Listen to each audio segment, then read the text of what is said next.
You're listening to Grant's Rants. Subscribe and spread the word. There are a lot more rants to come. Listen anytime on all major podcasting platforms. And now, back to the show. And we're back on the podcast. I am joined by Ronnie Jr. Good to hear from you. Hey, good to talk Housewives with you. Yes. Sometimes you have a disarming nature that I start talking meaner. No, Kyle is not a terrible human being, but she's just boring to the television set. I'm referring to Kyle from Housewives, who has never been interesting since season 1. Yeah. Kyle's overrated, but some people just like Teresa Giudice. They just, Giudice, let's be real. They just love her. So, I don't know. I don't like any of them, Beverly Hills, for the record. But let's talk about. I know. Yeah. I've seen your tweets. Yeah. Although Dorit is looking good. I will give her some credit. Dorit is looking real good.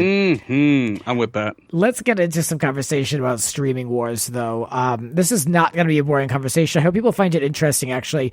First of all, there are way too many platforms. I don't know how many on average people are paying for, but if you look at how much these things add up per month, they're basically paying for a cable package at this point, right?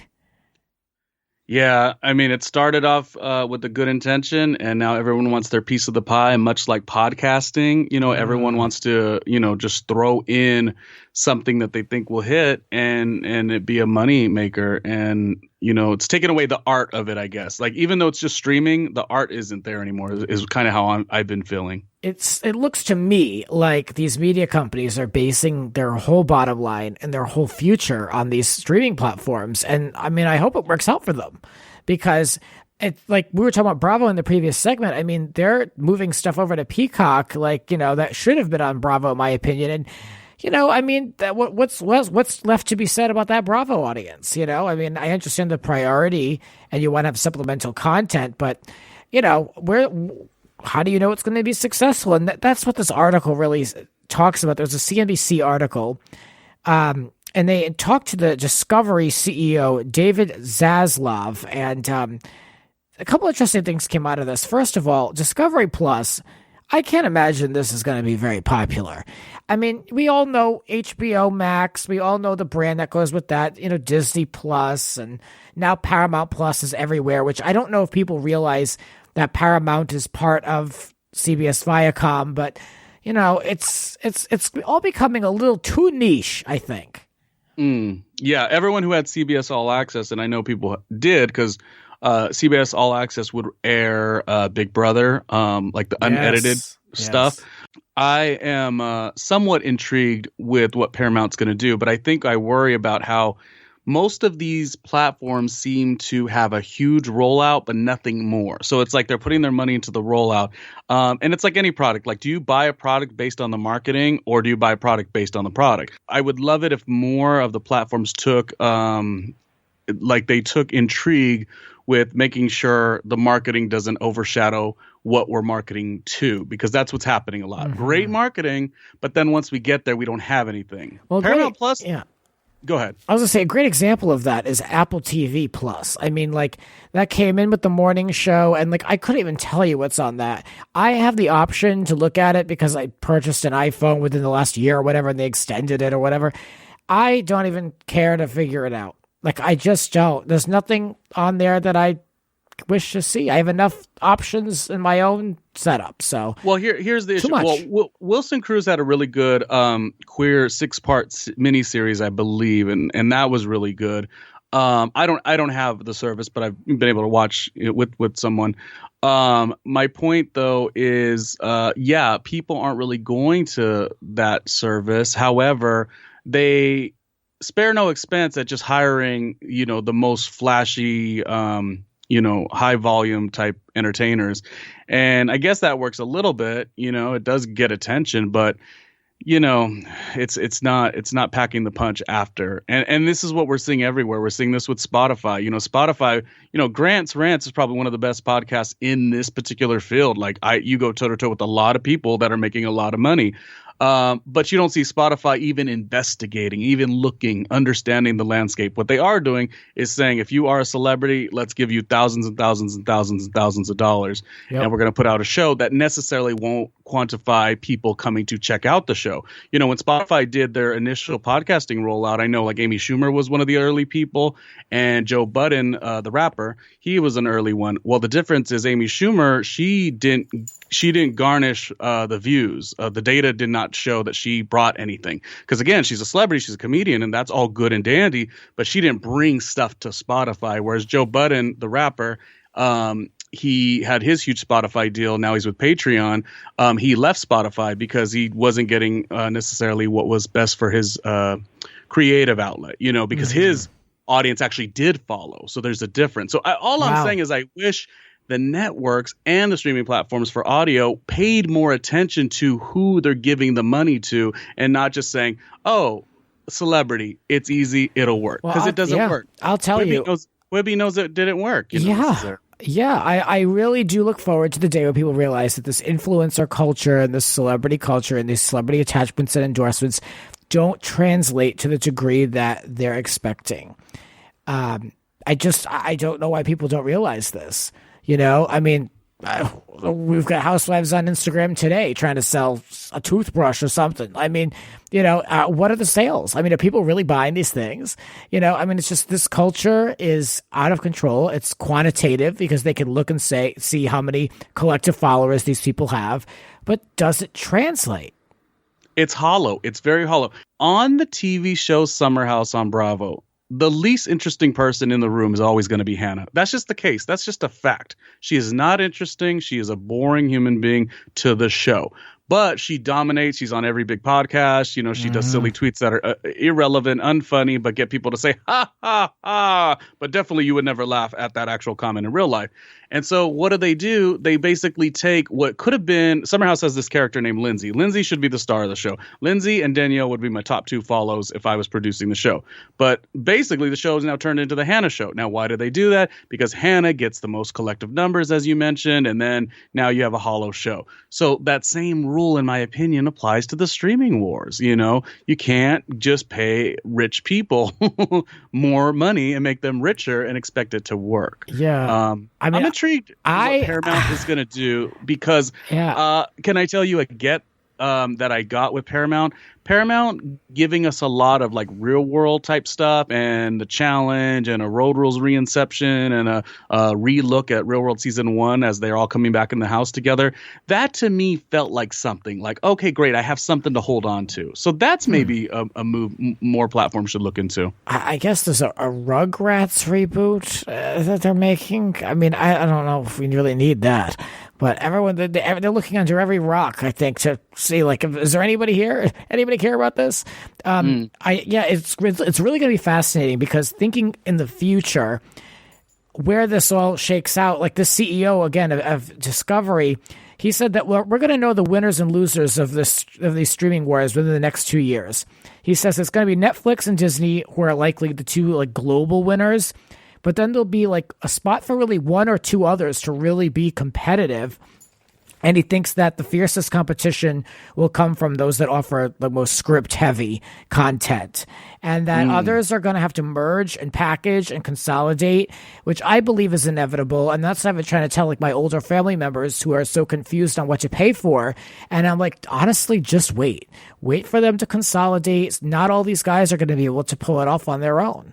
They're going to have to come up with some type of package deal where you get like 2 or 3 and then you pay one bill. And what's the difference between that and cable? You know, it's old. What's old is new again. That is so true. And also, I think that might be a really smart move. I don't know how they're conducting the programming, but you just mentioned about your family members. They probably would do better if they do have a target. I mean, I'm sure they do to a degree, but really like have this is the type of streaming for this audience. While it's wide, it's still also niche to a degree.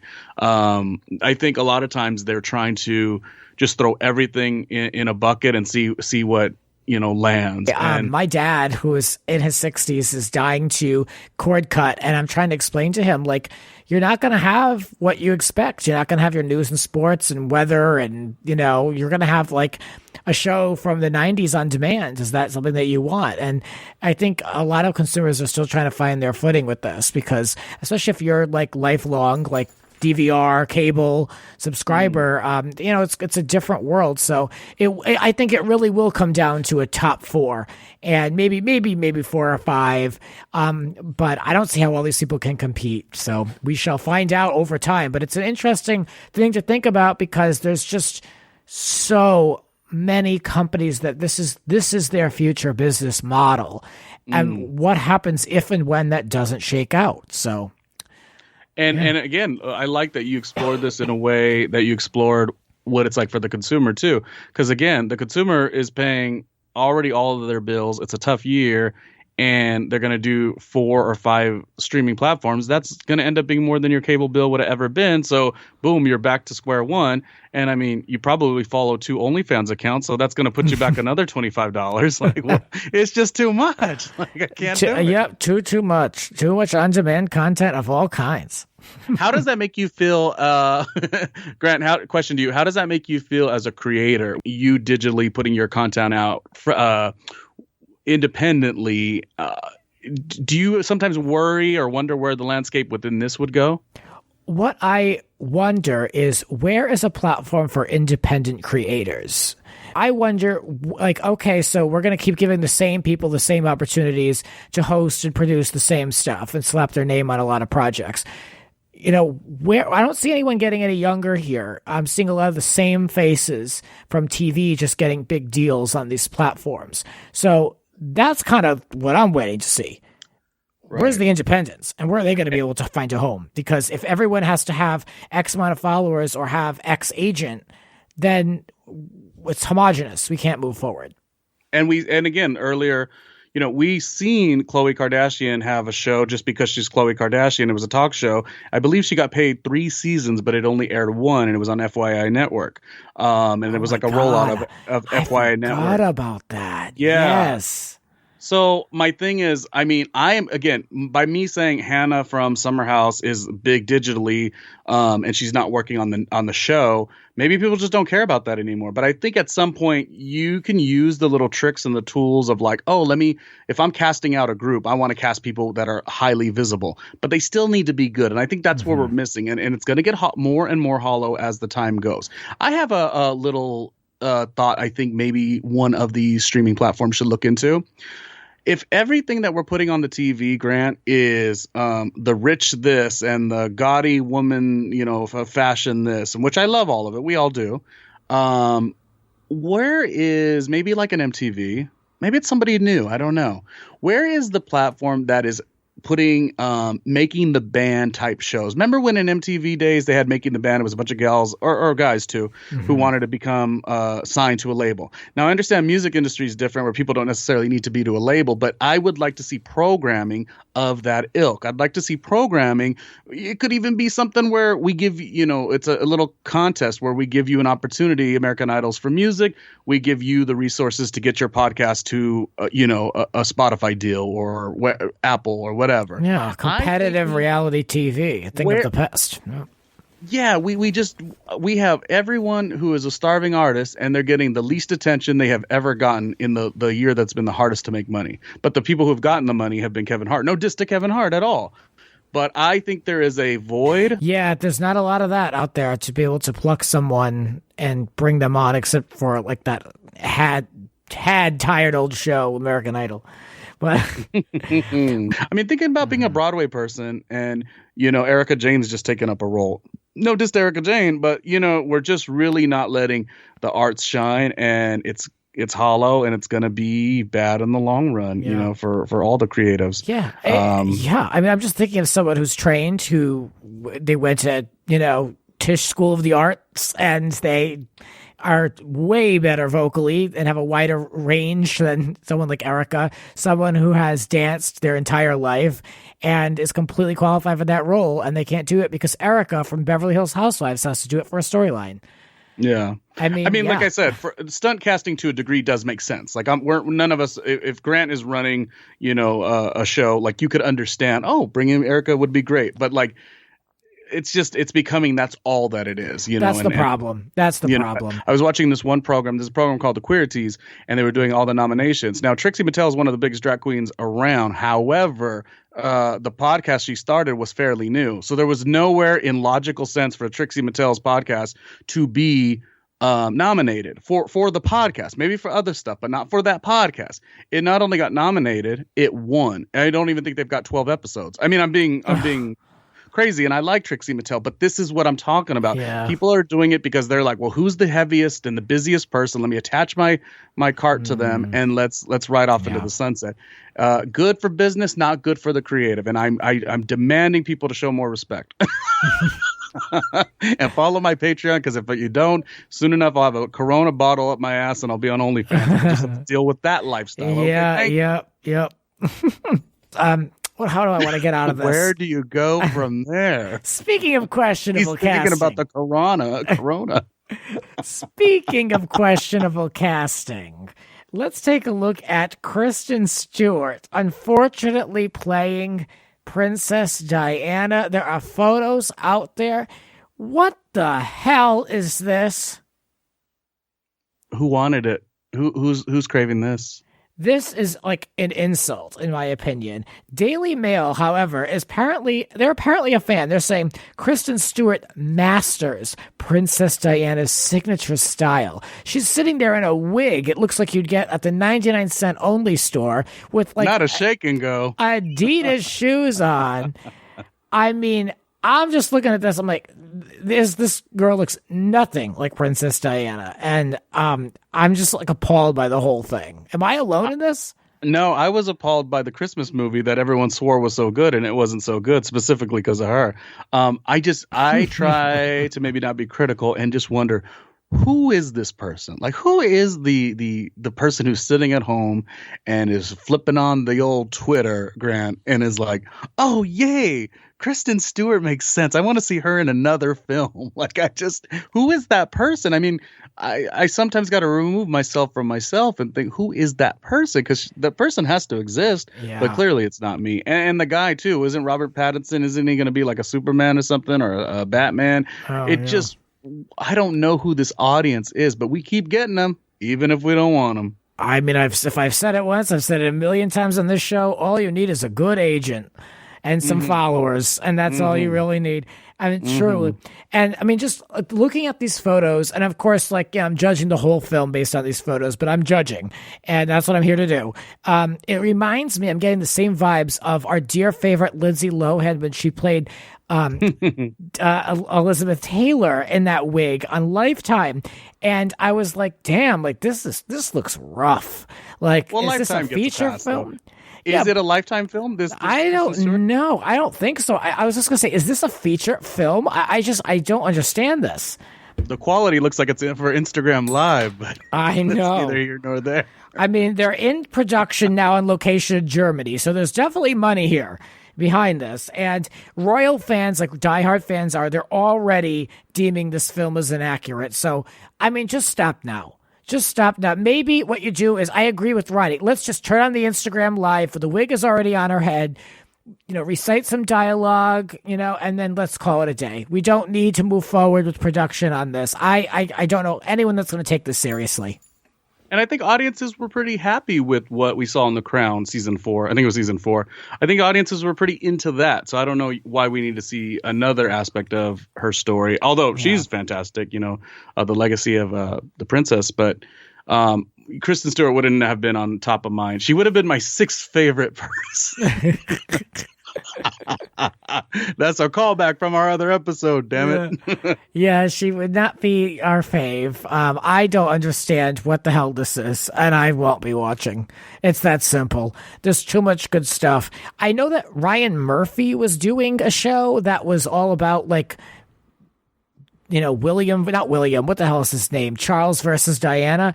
Is that this? I mean, are we getting more of this? I mean, I don't know. I tried to look into it, couldn't get enough information. I just knew enough that I wasn't interested. That I know. I'm not interested in Kristen carrying that role. But if Ryan Murphy does have something, and it kind of breaks down Charles and stuff that had went on, I think that I would look at. Surprisingly, I would not look at it too. I honestly would, just not with Kristen. His stuff does well. I mean, I'm even watching he has a show that he's producing, 911 and 911 Lone Star, which is amazing. The storytelling, the texture of the people. I don't think Kristen Stewart's part of his version at all. Well, we shall see, or we won't, or we just won't.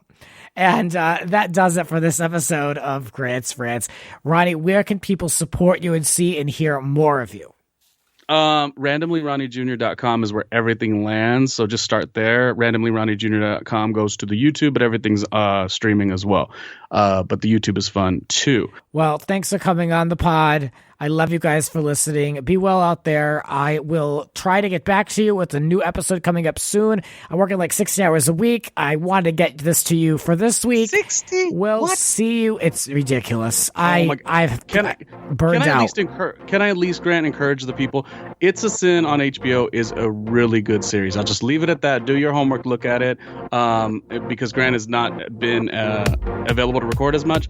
It's a Sin. Go check it out. I was tearing up many of the episodes. Very, very good TV. Okay. All right. I'll have to look at it too now. All right. Thanks, Ronnie. This has been Grant's Rants. Follow Grant on Twitter and Instagram at It's Grant's Rants. Cover art created by Howie Ronay. Original theme music by Alexander Arntzen. The Grant Michael Collection.